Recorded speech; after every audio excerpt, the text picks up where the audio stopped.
Alright, so there's some more things to know about indices to make sure you've got it nailed. And if you don't understand this, you are going to struggle. So when you have something to the power of a fraction, the denominator comes out, and that's what you square root it by. And the denominator is what carries forwards. And in this case, it's a 1, and you don't write the 1. When it's the power of minus, it drops down under the fraction, and it goes negative, so it's a double negative, so it's minus minus, which makes it a positive, and that's why this m is positive. The next one is extremely similar to this one, so the denominator, the n, comes out, and that's what is square roots the whole thing. And the denominator comes over, and that's to the power of this number here. And you can rewrite this like this. Everything to the power of 0 equals 1. And if you ever forget these rules and you think you half remember them or whatever, you can always check them out by substituting real numbers in. So if I just took this first one, for example, and I just said a equals 5 and m equals 3. Don't choose numbers like 1 or 2 because it doesn't always work out. So what I want to do is first work that out. So I'll go 5 to the power of 1 over 3 equals 1.7 something. Alright, so this side, when I sub in the numbers, these same numbers should equal the same thing. So square rooted by a 3, and then the a is to the power of, the 5 is to the power of 1, so you can just put in the 5 there. And there you go, equals the same thing. So I know that that's right, and whenever you're in an exam or you're ever stuck, just do that and it'll help you out. Alright, so on to some examples. So x to the 5th, you can see here, if we go back to our rules, maybe I'll keep it down here.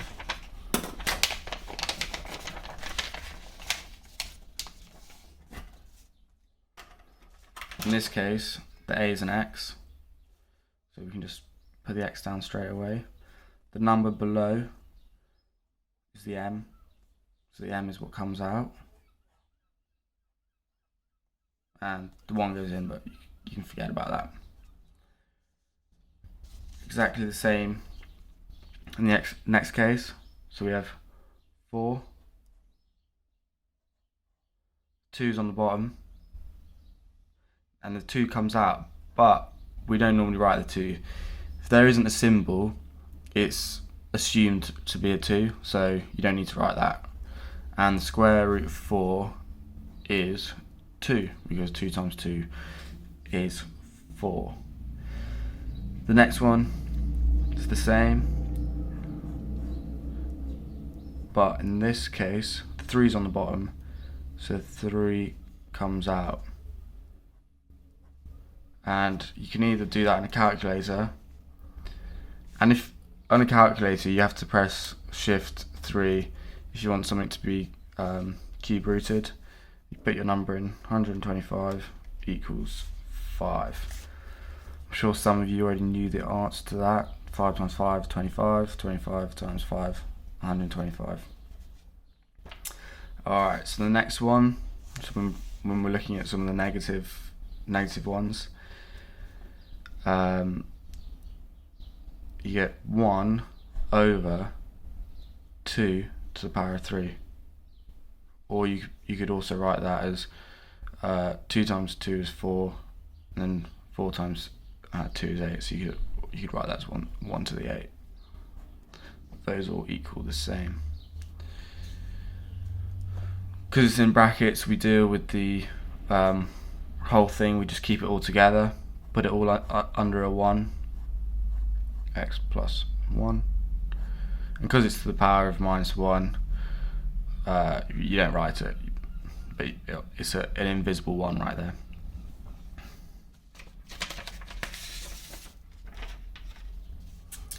Alright, some more examples.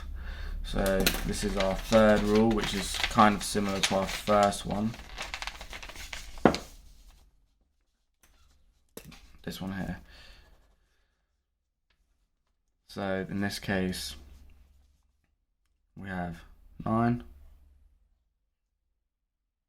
Sometimes it's easier just to with the 9. The bottom number is the n. The n comes out 2. We don't have to write that. Just like that. And then if you wanted to take that further, I wrote 2 there just to make it obvious. If you wanted to take that further, what you can do is you can square root. Well, what you can do is you can go 9, put the whole thing in brackets, to put the power to 3. You can sort this out first. So the square root of 9 is 3, because 3 times 3 is 9. And then it's 3 to the power of 3, which is 27. So 3 times 3 is 9. 9 times 3 equals 27. And that obviously, this is the way you'd do it if you didn't have a calculator, but obviously you could put that straight into a calculator if you wanted to.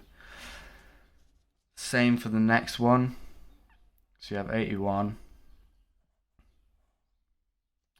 You're going to put the 4 outside, 3 in the middle. You could rewrite that again. 4 outside. 81. All to the power of 3. This one, it's quite hard to do the root of 4 of 81 unless you know it straight away.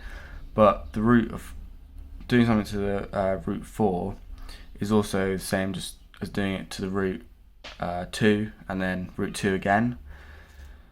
So the root of 81 is 9, and the root of 9 is 3.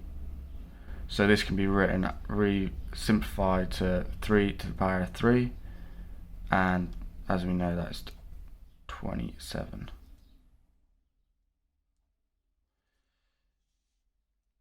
X to 0 is 1, 2 to 0 is 1, and that is 1. That's always 1, guys. Hope that made sense. I hope I wasn't rushing, or I hope I was clear enough. If I'm not, just let me know. Cheers.